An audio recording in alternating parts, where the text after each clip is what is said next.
Welcome to நெட்டப் டெக்கி. So today இந்த வீடியோவில் நம்ம என்ன பார்க்க போகிறோம் அப்படின்னு சொல்லி பார்த்தோன்னா ஹெச்எஸ்ஆர்பினா என்ன அப்படின்னு சொல்லி பார்க்க போகிறோம். ஸோ ஹெச்எஸ்ஆர்பினா என்னன்னு பார்த்தீங்கன்னா hot standby router or routing protocol அப்படின்னு சொல்லுவாங்க. ஸோ இது எதுக்கு நம்ம யூஸ் பண்ண போகிறோம் அப்படின்னு சொல்லி பார்த்தோன்னா ரிடன்சி பர்பஸ்க்காக. ஸோ என்ன ரிடன்சி அப்படின்னு சொல்லி பார்த்தோன்னா இன்கேஸ் நம்ம கம்பெனிஸில் 2 ரவுட்டர் இருக்குது அப்படின்னு சொன்னோம். ஸோ அந்த 2 ரவுட்டர்லேருந்து நம்மளுக்கு என்ன செய்யணும், கம்யூனிகேஷன் வந்து எப்படி போகுது அப்படின்னு சொல்லிட்டு நம்ம என்ன பண்ண போறோம், நம்ம பார்க்க போறோம். ஸோ பை டிஃபால்ட்டா இப்போ எக்ஸாம்பிள் என்ன கம்யூனிகேஷன் எப்படி போயிட்டு இருக்கும் அப்படின்னு சொல்லி பார்த்தோன்னா, எந்த இதுலேருந்து கம்யூனிகேஷன் போகும்னா, இப்போ வந்து நான் R1 பாயிண்ட் பண்ணி நான் கேட்வே குடுத்திருந்தேன் அப்படின்னு சொன்னா, என்னோட டிராஃபிக் என்ன செஞ்சுட்டு இருக்கும்? R1 வழியா என்னோட ISP வந்து ரீச் பண்ணிட்டு இருப்பாங்க. இன்கேஸ் இந்த R1 டவுன் ஆயிருச்சு, இல்லன்னா இந்த ISP டவுன் ஆயிட்டாரு, இல்ல என்னோட ISP லிங்க் வந்து டவுன் ஆயிருச்சு அப்படின்னு சொன்னா என்ன பண்ண முடியாது?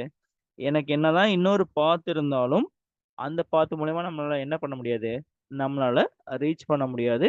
ஸோ, அப்ப வந்து ஆட்டோமேட்டிக்கா எனக்கு என்ன ஆகணும்னு பார்த்தீங்கன்னா, R1 டவுன் ஆயிட்டாரு அப்படின்னு சொன்னா, ஆட்டோமேட்டிக்கா அந்த டிராஃபிக் என்ன செய்யணும்? R2க்கு வந்து போகணும். ஸோ, அதே மாரி பேக் டூ R1 வந்து அப் ஆயிட்டாரு அப்படின்னு சொன்னா, எனக்கு என்ன பண்ணணும்னு பார்த்தீங்கன்னா, என்னோட டிராஃபிக் பேக் டூ R1க்கு வரணும். ஸோ, அது எப்படி வர வைக்கிறது அப்படின்னு சொல்லி பார்த்தோம்னா, நம்ம அதுக்கு தான் என்ன யூஸ் பண்ண போறோம்னு பார்த்தோம்னா, HSRP அப்படின்னு ஒரு புரோட்டோகால் மூலியமா நம்ம ரிடன்டன்சி பர்ப்பஸ்க்காக யூஸ் பண்ண போறோம். ஸோ, அப்ப HSRP என்பது hot standby router or routing புரோட்டோகாலா இருக்கும். ஸோ, இது என்ன ப்ரொப்ரைட்டரியா இருக்கும்னு பார்த்தீங்க அப்படின்னு சொன்னா, சிஸ்கோட ப்ரொப்ரைட்டரியா இருக்கும். தட் மீன்ஸ் இத நம்ம என்ன பண்ண முடியும்? சிஸ்கோட ரவுட்டர்ல மட்டும் தான் என்ன பண்ண முடியும்னு பார்த்தோம்னா, இந்த HSRP வந்து கான்ஃபிகரேஷன் பண்ண முடியும். அதுவும் அது என்ன போர்ட் நம்பர்ல ஒர்க் ஆகுது அப்படின்னு சொல்லி பார்த்தோம்னா, 1985 அப்படின்னு சொல்லி UDP புரோட்டோகால் கீழ ஒர்க் ஆகுது. அதுக்கடுத்து இங்க யூஸ் பண்ண போற டைமர்ஸ் என்னன்னு பார்த்தோம்னா, 3 செகண்ட்ஸ் ஒன்ஸும், ஹோல்ட் ஆன் வந்து 10 செகண்ட்ஸ் ஒன்ஸும். இங்க எதுக்கு நம்ம ஹலோ பாக்கெட்ட யூஸ் பண்ண போறோம் அப்படின்னு சொல்லி பார்த்தோம்னா, ஸோ இப்போ R1 டவுன் ஆயிட்டாரு அப்படின்னு சொல்லி நம்மளுக்கு என்ன செய்யணும்? R2க்கு தெரியணும். அதே மாரி R1 அப் ஆயிட்டாரு அப்படின்னு சொன்னா என்ன தெரியணும்? எனக்கு R2க்கு தெரியணும். ஸோ அப்ப 2 பேத்துக்கும் என்ன தேவைன்னு பார்த்தீங்கன்னா, ஒரு கம்யூனிகேஷன் தேவை. ஸோ அந்த கம்யூனிகேஷனுக்காக தான் நம்ம என்ன யூஸ் பண்ண போறோம் அப்படின்னு சொல்லி பார்த்தோம்னா, இங்க வந்து டைமர்ஸ் யூஸ் பண்ண போறோம்.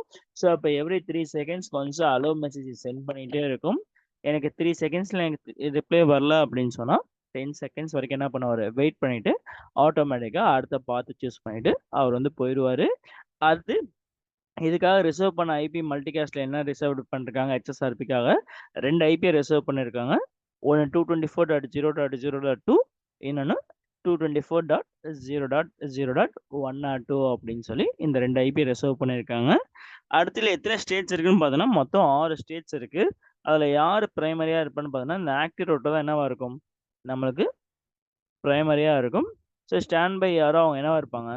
அவங்க வந்து செகண்டரியா இருப்பாங்க. ஸோ மத்த 3 பேர் என்னவா இருப்பான்னு பார்த்தோம்னா, ஸ்பீக்கர் தான் வந்து யாரு ஆக்டிவ், யாரு ஸ்டாண்ட் பை சொல்லி முடிவு பண்ணும். இன்ட் என்பது நம்ம HSRP ஒரு இடத்துல எனேபிள் பண்ணிட்டோம். இன்னொரு இடத்துல எனேபிள் பண்ணல. இல்லன்னா அந்த HSRPயோட போர்ட் வந்து டவுன் ஆயிடுச்சு அப்படின்னு சொன்னா, அத வந்து இன்ட்டு சொல்லுவோம். லிசன் என்பது ஜஸ்ட் லிசன் பண்ணுவாரு. யார் யாரெல்லாம் எலக்ஷன்ல பார்ட்டிசிபேட் பண்ண போறாங்க அப்படின்னு சொல்லி லிசன் பண்ணுவாரு. அதுக்கடுத்து லேர்னிங்ல போய் என்ன பண்ணுவாரு? அவரு எலக்ஷன் ப்ராசஸ்லாம் லேர்ன் பண்ணிட்டு, ஸ்பீக் தான் என்ன முடிவு பண்ணுவாரு? யார் பிரைமரி, யார் வந்து செகண்டரி அப்படின்னு சொல்லி அவர வந்து என்ன பண்ணுவாரு? ஸ்பீக் வந்து சொல்லுவாரு. ஸோ இப்படிதான் வந்து இந்த ப்ராசஸ் தான் என்ன செய்யும்? அப்ப ஸ்பீக்லேருந்து ஸ்டாண்ட் பை போயிட்டு, ஸ்டாண்ட் பைல தான் என்ன செய்யும்? ஆக்டிவ் ரூட்டருக்கு வந்து போகும். ஸோ இதெல்லாமே நம்ம பிராக்டிகலா பண்ணி பார்க்கலாம். அடுத்து பார்த்தீங்க அப்படின்னு சொன்னா, குரூப் நம்பர். ஸோ இந்த குரூப் நம்பர் எதுக்கு நம்ம யூஸ் பண்ண போறோம் அப்படின்னு சொல்லி பார்த்தோம்னா, எனக்கு வந்து ஒரு எக்ஸாம்பிளுக்கு நம்ம என்ன பண்ண போறோம்? இந்த 2 ரவுட்டர குரூப் பண்றோமா? ஸோ இதே மாரி நம்ம கம்பெனிஸ்ல எனக்கு வந்து வேற ஒரு பில்டிங் இருக்கு. அந்த பில்டிங்ல 2 ரவுட்டர் இருக்கு அப்படின்னு சொன்னா, அவங்க என்ன பண்ணணும்? நம்ம இவங்க 2 பேத்தையும் ஒரு குரூப் வந்து பண்ணணும். ஸோ இந்த மாரி நம்ம எத்தன ரவுட்டர்ஸ் வேணா ஒரு குரூப்க்குள்ள எத்தன ரவுட்டர்ஸ் வேணா வைக்கலாம். ஆனா எத்தன ரவுட்டர்ஸ் இருந்தாலும், ஒருத்தர் மட்டும் தான் எனக்கு என்னவா இருப்பாரு? பிரைமரியா இருப்பாரு. இன்னொருத்தர் வந்து செகண்டரியா இருப்பாரு. ஓகே. ஸோ அப்ப அதுக்கு தான் நம்ம என்ன பண்ண போறோம்? குரூப் கிரியேட் பண்ண போறோம். ஸோ எத்தன குரூப்ஸ் வரைக்கும் கிரியேட் பண்ணிக்கலாம் அப்படின்னு சொல்லி பார்த்தோம்னா, எனக்கு 255 வரைக்கும் நம்ம 1லேருந்து 255 வரைக்கும் குரூப் நம்பர்ஸ் வந்து நம்ம கிரியேட் பண்ணிக்கலாம். ஸோ இங்க என்ன பொறுத்தவரைக்கும் இங்க யாரு பிரைமரி, யாரு செகண்டரி நான் எப்படி முடிவு பண்ண போறேன் அப்படின்னு சொல்லி பார்த்தோம்னா, எனக்கு நம்ம கம்பெனிஸ்ல என்ன பண்ணுவாங்கன்னு பார்த்தோம்னா, என்னோட நெட்வொர்க் ஸ்பீட பொறுத்து. இப்ப எக்ஸாம்பிள் நான் R1 வந்து என்ன பண்ணியிருப்பேன்னு பார்த்தோம்னா, ஒரு 100 MBPS ஸ்பீட் வந்து வாங்கி வச்சிருக்கேன். ஒரு எக்ஸாம்பிளுக்கு நம்ம என்ன பண்ணியிருக்கோம்? R1 வந்து 100 MBPS ஸ்பீட்ல வாங்கியிருக்கோம். ஸோ R2 ISPலேருந்து நம்ம எவ்வளோ ஸ்பீட்ல வாங்கியிருக்கோம்னு பார்த்தோம்னா, 50 MBPS. ஏன் இத நம்ம கம்மியான ஸ்பீட்ல வாங்குறோம்? ஏன்னா இதை நம்ம எதுக்கு யூஸ் பண்ண போகிறோம்? ஒன்லி பேக்கப் பர்பஸ்க்காக மட்டும் தான் நம்ம என்ன பண்ண போகிறோம்னு பார்க்கணும், நம்ம யூஸ் பண்ண போகிறோம். ஸோ அதனால் R1 வந்து டவுன் ஆகிட்டார் அப்படின்னு சொன்னால் டிராஃபிக் என்ன செய்யணும், R2க்கு வந்து மாறி போகணும். ஸோ திருப்பி R1 அப் ஆகிட்டார் அப்படின்னு சொன்னால் நமக்கு என்ன வரணும்னு பார்த்தோம்னா R1க்கு நமக்கு என்ன செய்யணும், பேக் டு R2லேருந்து R1க்கு வரணும். ஸோ அது என்ன பண்ண போகிறோம் அப்படின்னு சொல்லி பார்த்தோம்னா அதுக்கு தான் நம்ம எலெக்ஷன் ப்ராசஸ் யூஸ் பண்ணி யார் வந்து பிரைமரி யார் வந்து செகண்டரி அப்படின்னு சொல்லி பார்க்க போகிறோம். ஸோ இங்கே எதை பேஸ் பண்ணி எலெக்ஷன் பண்ணோம் அப்படின்னு சொல்லி பார்த்தோம்னா யாருக்கிட்ட வந்து ஹையஸ்ட் ப்ரியாரிட்டி இருக்கோ அவர் தான் என்னவா இருப்பார், எனக்கு பிரைமரி ரவுட்டராக இருப்பார். ஸோ இங்கே வந்து டிஃபால்ட்டாக என்ன இருக்குன்னு பார்த்தோன்னா 2 ரவுட்டருமே 100ல் இருப்பாங்க. ஸோ இப்போ நம்ம R1 R2 கான்செப்ட் படி நம்ம பார்க்கும்போது ஸோ எனக்கு என்ன இருக்காங்க, 2 ரவுட்டருமே என்ன அந்த டிஃபால்ட் ப்ரியாரிட்டியில் இருப்பாங்க, 2 பேருமே 100ல் இருப்பாங்க. இப்போ என்ன ஆயிடுச்சு, ப்ரியாரிட்டி சேம் ஆயிருச்சு. அப்போ ப்ரியாரிட்டி சேமாக இருந்துச்சுன்னா நெக்ஸ்ட்டு என்ன செக் பண்ணணும், அந்த ஃபிசிக்கல் இன்டர்ஃபேஸ் ஐபி வந்து செக் பண்ணும். ஸோ என்ன செக் பண்ணும், ஃபிசிக்கல் இன்டர்ஃபேஸ் ஐபி அட்ரஸ் வந்து நம்மளுக்கு செக் பண்ணும். ஸோ இங்கே ஃபிசிக்கல் இன்டர்ஃபேஸ் ஐபி என்ன இருக்குது, என்னோட லேண்ட் சைடில் ஒரு இடத்துல 10.0.01 போட்டிருக்கோம், இன்னொரு இடத்துல என்ன கொடுத்துருக்கோம், 10.0.0.2 அப்படின்னு சொல்லி கொடுத்துருக்கோம். அப்போ எது ஹையஸ்ட்டாக இருக்கும், இதுதான் ஹையஸ்ட்டாக இருக்கும். பட் அவர் கான்செப்ட் படி எது ஹையஸ்ட்டாக இருக்கணும், R1 தான் வந்து ஹையஸ்ட்டாக இருக்கணுங்க. ஏன்னா R1 தான் நம்ம என்ன பண்ணியிருக்கோம், ஸ்பீடு வந்து ஜாஸ்தியாக நம்ம நெட்வொர்க் கிட்டேருந்து வாங்கி எடுத்து வச்சுருக்கோமா ஐஎஸ்பி கிட்டேருந்து. ஸோ அப்போ என்னை பொறுத்த வரைக்கும் R1 தான் என்ன இருக்கணும், பிரைமரியாக இருக்கணும். அப்போ ஒரு நெட்வொர்க் இன்ஜினியருக்கு தான் தெரியும் யாரை வந்து பிரைமரியாக வைக்கணும், யாரை வந்து செகண்டரியாக வைக்கணும்.